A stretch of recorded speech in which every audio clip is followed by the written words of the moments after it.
Real estate విషయానికి వస్తే ఒక ఏజెంట్కి కమిషన్ ఎందుకు ఇస్తారు? కేవలం సైట్కి తీసుకెళ్లి చూపించినందుక కాదు. కస్టమర్కి బెస్ట్ ఆప్షన్ ఫిల్టర్ చేసి వాళ్ళకి టైం సేవ్ చేసినందుకు, వాళ్ళకి బెస్ట్ ప్రైస్ ఇప్పించి డబ్బులు సేవ్ చేసినందుకు, డాక్యుమెంట్ ఓకే అనేనా అనే భయాన్ని పోగొట్టి పీస్ ఆఫ్ మైండ్ ఇచ్చినందుకు. అలాగే ఒక డెవలపర్కి ఎందుకు పే చేస్తారు? వాళ్ళు ఇచ్చే హెచ్ఎండిఏ డిటిసిపి అప్రూవల్, క్లియర్ టైటిల్ని, అలాగే ఇన్ టైంలో డెవలప్మెంట్స్ మరియు ఆ బ్రాండ్ మీద ఉన్న ట్రస్ట్ కోసం. ఇక్కడ కస్టమర్ ఎప్పుడు ఈ 6 విషయాల కోసమే డబ్బులు ఇస్తాడు. మీరు చేసే ఆఫర్లో ఇవి ఉన్నవా లేదా చెక్ చేసుకోండి. 1 వచ్చేసి స్పీడ్, డిలే లేకుండా పని వేగంగా చేయటం. 2 సేఫ్టీ, లీగల్ అండ్ ఫైనాన్స్ విషయంలో రిస్క్ లేకుండా చూసుకోవడం. 3 మనీ, డబ్బు సేవ్ చేయడం లేదా ఇన్వెస్ట్మెంట్ని గ్రో చేయడం. 4 క్లారిటీ, కన్ఫ్యూజన్ లేకుండా సరైన గైడెన్స్ ఇవ్వడం.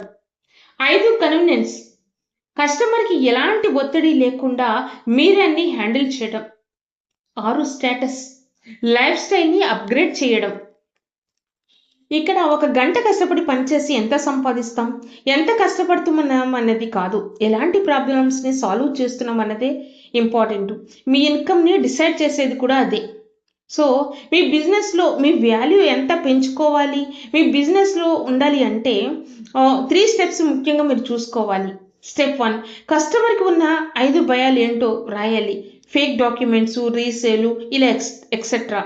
అలాగే step 2, value the package, list of document ముందుగానే కస్టమర్కి చూపించాలి.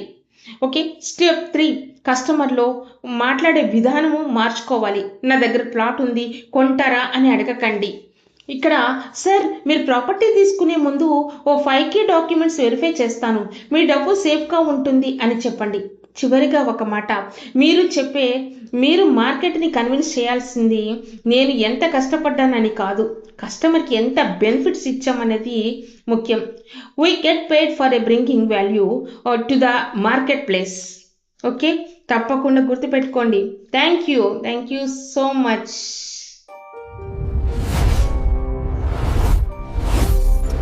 Urban Bhoomi YouTube channel, like and subscribe.